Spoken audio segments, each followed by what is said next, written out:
Today we are at Black Mountain Tailgate Farmers Market, and we're really just playing around with this idea of what makes Appalachia and Western North Carolina what it is. And one of the most important things by far is small farms and agriculture and local food systems.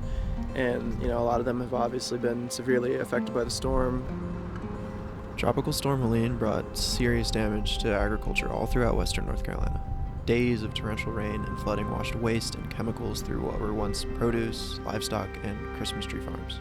In addition to that, a lot of the farmland was just washed away completely. We probably lost 4 acres. Went down the river into Lake James Summers. It hurts and puts you in a bad situation just to lose crops, but when you lose the land, it puts you even in a worse situation. Is that land just gone now? Yeah, it's gone.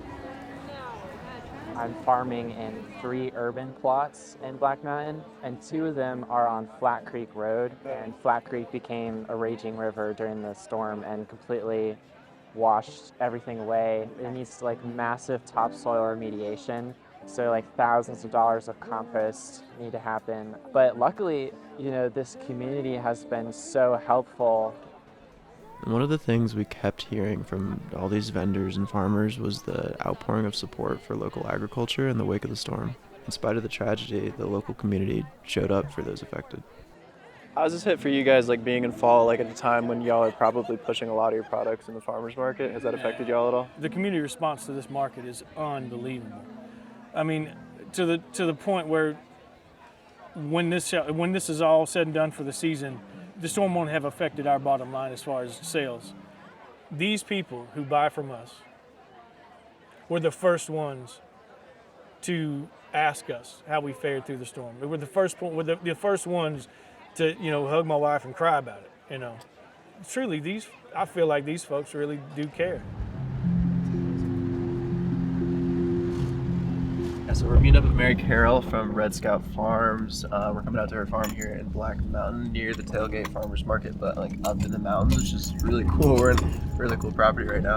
And we're gonna talk to her about what went down. We've heard some interesting stories about her from the community, that she was really instrumental in actually feeding people. The most pure, example of what local food systems can do in the event of an emergency. Hello, good morning. This is such a cool spot you have. Yeah. This is Cameron. Hi, Cameron, nice to meet you. Carol. So, Mary Carroll has been running Red Scout Farm for almost 10 years, which is a local certified organic farm in Black Mountain that specializes in no-till agriculture. Despite having to contend with significant topsoil erosion and a lot of downed trees, Red Scout still managed to prioritize the well-being of the community. It was very overwhelming in the beginning, and we had a lot of produce in our walk-in cooler, and so I just felt like what I could do was chop up those veggies and begin to make meals and begin to just have people over at our house and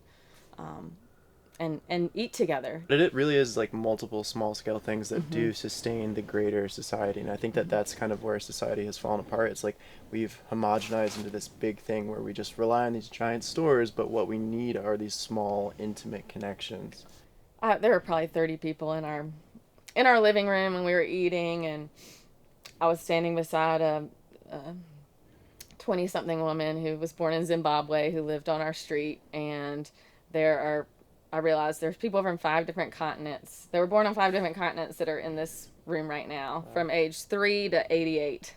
And everyone is just loving each other and supporting one another. And some people are helping with the kids. Some people are sweeping. Some people are doing dishes. Some people are just in conversation and supporting one another. And I looked over at this young woman and I just said, I feel like this is how we're supposed to live. I think we've just gotten away from that, and people of different political beliefs, and we're just all together in the same room doing life together, and I feel like that's how it's supposed to be. At the end of January is when we'll start getting enough daylight hours again. We kept running into the sentiment that there were positives that came from the hurricane. Communities came together, local food was being used for meals. There were some things that people didn't want to go back to normal. So we got in touch with Andrea of Mother Earth Food. She's an aggregator for local raw crops who played a big role in distributing local produce for farmers in the immediate aftermath of the hurricane. some of our farms started coming to the warehouse. Once texting and we got a Starlink kind of came back on, I started texting them and saying, hey, if you don't have cold storage, bring your food here. I want to pay you full price for this food because I know that you're losing all this money. Everybody is. And we will figure out a way to get this food out. So how that happened is that we contacted food trucks to come in, and we started giving the food that we bought to the food trucks to be made into warm meals to go out to the community. We sent out about 1,000 meals a day for the first 2 weeks, and raised money to be able to pay our farmers in full for that. Just like thinking about before the storm and like understanding the context and trying to push this stuff out to more people now post-storm, can you tell us or speak to a little bit about like the need for reinvigoration of these relationships, and also just like what you see needs to happen for things to be more sustainable? I've always been so confused why the institutions in our communities are given Cisco food, like super low nutrition value, dead, not living food in the places that need it the most.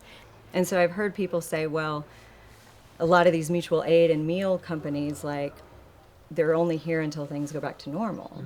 And I have to pause and realize that we don't want things to go back to normal. So how can we use this moment, and how can we use this crack in reality to set up systems that will allow our farmers to rebuild by the community supporting them by putting food into the institutions and hospitals and schools, and they can grow for that, and the money can go to them instead of corporations from outside of this town.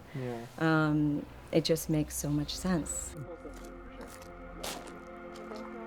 Shortly after filming Mother Earth Food and other locals united with the Red Cross in efforts to reintroduce locally sourced goods into our systems. The significance of this cannot be overstated. But will this trend continue? Can this be a template for a more decentralized future, or will it just fade into a distant ideal? It's clear from the conversations we've had that people do want change. Whether this change is sustainable, however, is something that remains to be seen.